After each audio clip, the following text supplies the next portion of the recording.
Commonwealth को जो सारे जितने कॉमनवेल्थ के कंट्रीज हैं, इंदिरा गांधी उस टाइम पे प्राइम मिनिस्टर हुआ करती थी, और उसके बाद उसकी संतान, और उसके बाद उसकी संतान, मतलब अभी आज के टाइम पर भारत सरकार बनी। हमने कहा तुम भारत सरकार कैसे हो गए भाई? तुम अपने आप को भारत सरकार बोलते हो, तुमको कोई बोलता नहीं है। वो बोलेगा कैसे? डीसी तो जब मैं जाता हूं खड़ा होता है, क्योंकि तुम्हारे जाने से कहते नहीं, हमारे कबीले का कोई भी आदमी चला जाए डीसी को खड़ा होना पड़ता है, बिकॉज हम भारत सरकार हैं।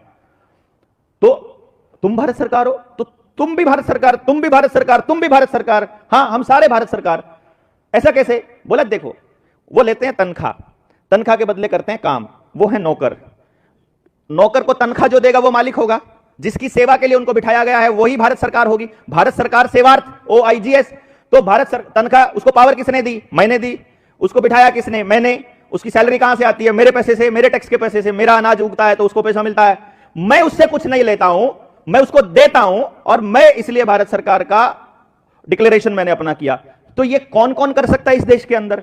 तब उन्होंने हमें बताया पूरी सच्चाई कि देखो ऐसा है, इस देश में जो आदमी बाहर से आया है उसे डॉक्यूमेंट बनवाने पड़ेंगे, उसे कागज बनवाने पड़ेंगे। तो जिस भी आदमी के पास कोई भी डॉक्यूमेंट है वो इस देश में शरणार्थी है, वो इस देश के अंदर रिफ्यूजी माना जाएगा। जिसने अपने बाप दादाओं की जमीन छोड़ दी वो शरणार्थी माना जाएगा। जिसने भी अपना गांव छोड़कर शहर में शिफ्ट हो गया और वहां का कोई भी डॉक्यूमेंट बनवा लिया वो रिफ्यूजी माना जाएगा। वो भारत सरकार, वो मालिक नहीं रहेगा देश के अंदर। तब तक वो मालिक है जब तक वो किसी की अधिकारी से या किसी एजेंसी से कोई पैसा, कोई स्टाइफंड, कोई बोले तो सब्सिडी नहीं लेता है।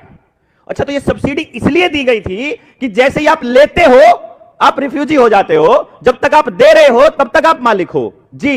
तो फिर इसका क्या इलाज है? तो उन्होंने हमें बताया कि हम लोगों ने पूरे के पूरे एरिया ने इकट्ठा होकर के हर आदमी ने अपना ड्राइविंग लाइसेंस, अपना वोटर कार्ड, अपना आधार कार्ड सब सरकार को सरेंडर कर दिया 2015 में। सरेंडर करने के बाद, और ये काम पहले से चल रहा था, लेकिन उस टाइम पर जो पुलिस अधिकारी और डेप्यूटी कलेक्टर उनके गांव में घुसने लग गए थे, उनके इलाके में घुसने लग गए। तो उसका इलाज उन्होंने निकाला कि तुम घुस कैसे सकते हो। तो फिर डेप्यूटी कलेक्टर ने उनको बताया कि देखो तुम्हारे पास अब डॉक्यूमेंट है, अब तुम हमारे गुलाम एक तरह से, अब तुम रिफ्यूजी हो, अब तुमको हमारी माननी पड़ेगी सिर्फ इस कागज से। बोला हां, क्योंकि ये डॉक्यूमेंट आपको इस देश में कमर्शियल एक्टिविटी करने की परमिशन दे के लिए है। जैसे मेरा बच्चे का नाम अगर यशस्वी है तो इसको सर्टिफिकेट आप थोड़ी दोगे कि मेरे बच्चे का नाम क्या है, इसका सर्टिफिकेट आप थोड़ी दोगे।